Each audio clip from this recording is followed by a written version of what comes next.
Hello बच्चों, संभावना series में कुछ दिन से आपके क्वेश्चंस रुके हुए थे, लेकिन आपका बोर्ड का मैथ्स का पेपर होने वाला है तो मैं जल्दी से आज 2 क्वेश्चंस लेके आया हूं। उन 2 क्वेश्चंस के बाद फिर एक मैं पूरा मैथ्स का पेपर आपको बना के दे रहा हूं बड़े बड़े क्वेश्चंस के लिए।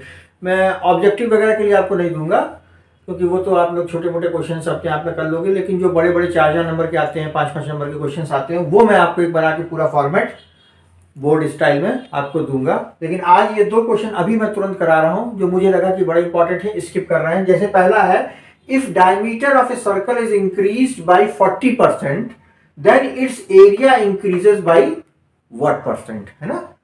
अगर डायमीटर किसी सर्कल का है, ये देखो सेंटर से हो जाता है, ये डायमीटर है एओडी। अगर ये डायमीटर किसी सर्कल का 40% बढ़ा दिया जाए, 40% बढ़ा दिया जाए, तो जो ओरिजिनल एरिया पहले था वो डायमीटर 40% बढ़ाने के बाद अब वो एरिया कितने परसेंट बढ़ गया, then its area increases by what percent. Percent पूछ रहा है बेटा, परसेंटेज में, ठीक है, या बल्कि यहां लिख लो इंक्रीज बाय व्हाट परसेंट।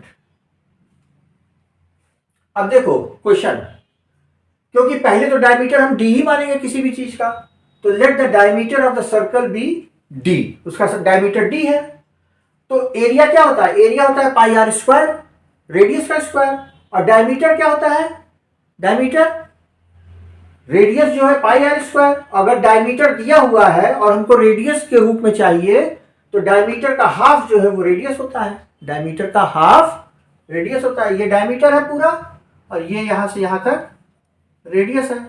तो एरिया होता है पाई आर स्क्वायर, डायमीटर हमको मालूम है डी है, तो डी से आर कैसे निकालेंगे, डी बाई 2 का होल स्क्वायर हो जाएगा।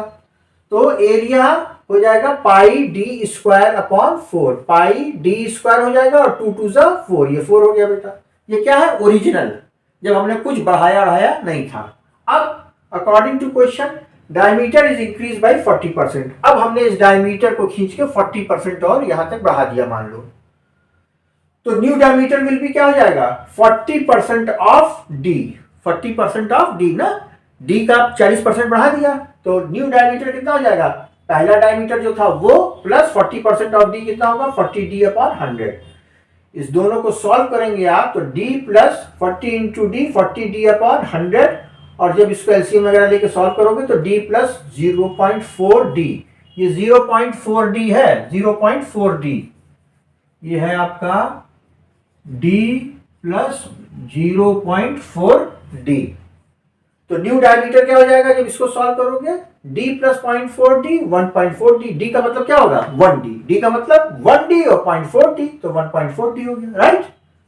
अब now area due to new diameter, इस न्यू डायमीटर के कारण, पहले तो इस डायमीटर के कारण ये एरिया होता, इस डायमीटर के कारण ये एरिया होता, अब इस डायमीटर के कारण न्यू एरिया क्या हो जाएगा, पाई बाई 4 तो हो जाएगा, है ना बच्चों, पाई बाई 4 ये हो गया, और डी स्क्वायर क्या हो जाएगा, ये 1.4 डी, 1.4 डी का स्क्वायर, 1.4 डी का स्क्वायर, तो पाई बाई 4 इंटू 1.4 का स्क्वायर कितना हो जाएगा 1.96, और डी स्क्वायर का डी स्क्वायर लगा दिया, तो ये इक्वेशन 2 हो गया। अब now change in area, change in area, अब एरिया का परिवर्तन कैसे निकालेंगे, तो एरिया का परिवर्तन ऐसे निकालेंगे कि बाद में जो एरिया बढ़ा उसके बाद जो एरिया ओरिजिनल था वो उसको माइनस किया तो ये गैप निकल गया अपॉन ओरिजिनल एरिया इनटू 100, ये फॉर्मूला है।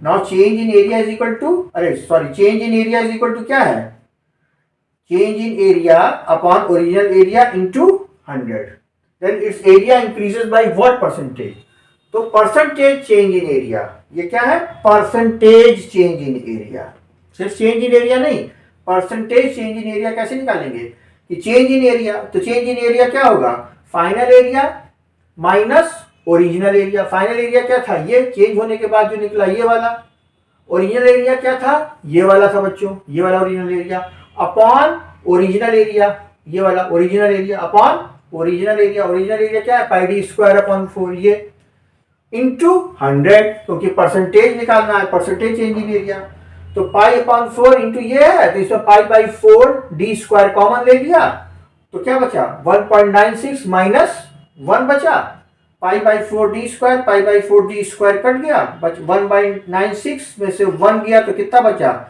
0.96, और ये इंटू 100 था, इंटू 100 0.96, 0.96 इंटू 100 अगर आप करेंगे तो 96%। तो now percentage change in area is equal to 96%। यही पूछ रहा था, its area increases by what percent, तो एरिया इज इंक्रीज्ड बाय 96%। दूसरा क्वेश्चन फिर कराता हूं, है तब तक आप लोग इसको नोट करिए। ओके, तो बच्चों दूसरा question, if the radius of the circle is diminished by 10% then its area is diminished by what percent. तो आपकी बार जो है रेडियस को 10% घटा दिया गया है। तो ये एक सर्कल है, इस सर्कल का ये AOD डायमीटर है, इसमें OB एक रेडियस है, OD भी रेडियस हो सकता है, ये भी हो सकता है। तो ये जो रेडियस है इसको 10% जो है डिमिनिश्ड किया गया है, 10% और घटा दिया गया रेडियस को, मतलब सर्कल और छोटा हो गया। Then its area is diminished by what, तब उस सर्कल का एरिया कितना परसेंटेज कम हो जाएगा, परसेंटेज में कम बताना है, ठीक। तो मान लो पहले ये जो था ओरिजिनल R रेडियस था इसका, तो let the radius of the original circle be R। अगर R है तो सर्कल का एरिया का फॉर्मूला क्या है, πr² है। तो इस R के साथ area of the original circle is πr²। अगर अकॉर्डिंग टू द क्वेश्चन, अगर रेडियस को 10% घटा दिया जाता है, डिमिनिश बाय 10%, तो रेडियस कितना होगा नए सर्कल का, original radius minus 10% of R। तो R माइनस 10R अपॉन 100, इसको एलसीएम लेके सॉल्व करेंगे तो आएगा 9R अपॉन 10। इसको मैंने ब्लॉक में से कर दिया आप लोग के समझने के लिए, 9R अपॉन 10। ये क्या है 9R upon 10, radius of a new circle, capital R। तो अब area of a new circle क्या होगा, πr²। 10% घटाने के बाद जो नया सर्कल बना उसका रेडियस कैपिटल R लिखे πr²। तो पाई की जगह पाई हुआ, अब उसका रेडियस क्या होगा, उसका रेडियस ये होगा 9R अपॉन 10। तो 9R अपॉन 10 का होल स्क्वायर, ये होल स्क्वायर हो गया। तो 9 9 जा 81, ये पाई, और ये R का स्क्वायर R, और 10 का स्क्वायर 100, ये 100 हो गया। तो area of a new circle is equal to 81 πr² upon 100, ठीक है।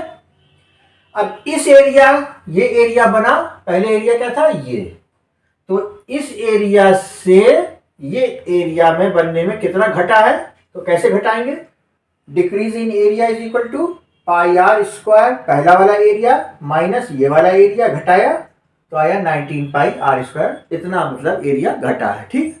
अब इसको परसेंटेज में जब बताना होगा तो क्या होगा, now decrease in area, now percentage decrease in area is equal to decrease in area upon original area, पहले वाला ओरिजिनल, इंटू 100। तो डिक्रीज इन एरिया आपका ये है 19 πr² अपॉन 100, वो मैंने ये लिख दिया 19 πr² अपॉन 100। ओरिजिनल एरिया ये है πr², ये जो था आपका πr² इंटू 100, πr² कट गया, 19 इंटू 100 1900, ये वाला 100 नीचे हो गया, 0 कट गया, 19% आंसर। तो स्टूडेंट्स आई होप ये दो क्वेश्चंस आपको अच्छे लगे होंगे। चैनल को लाइक, सब्सक्राइब और शेयर जरूर करिएगा। अच्छे चैनलों को आप लोग बढ़ाइए प्लीज़, जिससे कि हम लोग और अच्छे अच्छे क्वेश्चंस लाएं आपके लिए, काम करें बच्चों, ठीक है ना। Wish you all very very best of luck, खूब अच्छा पेपर आप लोग करिए, ठीक है। एक मेरा सुझाव मानिएगा कि बड़े बड़े क्वेश्चंस को वही करिएगा जो आपको आते हो। सबसे पहले ऑब्जेक्टिव क्वेश्चन करिएगा, MCQ करिएगा, 1 वर्ड वाले करिएगा, उसके बाद वो बड़े क्वेश्चंस करिएगा जो आपको आते हो। जिसमें भी लगे थोड़ा बहुत फंस रहे हैं, नहीं हो पा रहा है, उस क्वेश्चन को अटेम्प्ट मत करिएगा उस समय, उसको लास्ट में करिएगा, अदरवाइज उसी में आप उलझ जाएंगे, टाइम ओवर हो जाएगा, कॉपी ले ली जाएगी और आपका पेपर खराब जाएगा। तो मैंने आपको बता दिया, नहीं आप कहेंगे सर ने बताया नहीं, मैंने आपको बताया है। इसलिए keep remember in your mind कि पहले जो आता है, पहले 1 क्वेश्चन करना MCQ, फिर इसके 1 वर्ड वाले करना छोटे छोटे, फिर जो आपको आते रहे वो करिएगा जल्दी जल्दी, और जो नहीं आ रहे हैं उनको टिक करते जाइएगा, उसको लास्ट में अटेम्प्ट करिएगा, ठीक बच्चों। Again very best of luck to you, है, थैंक यू।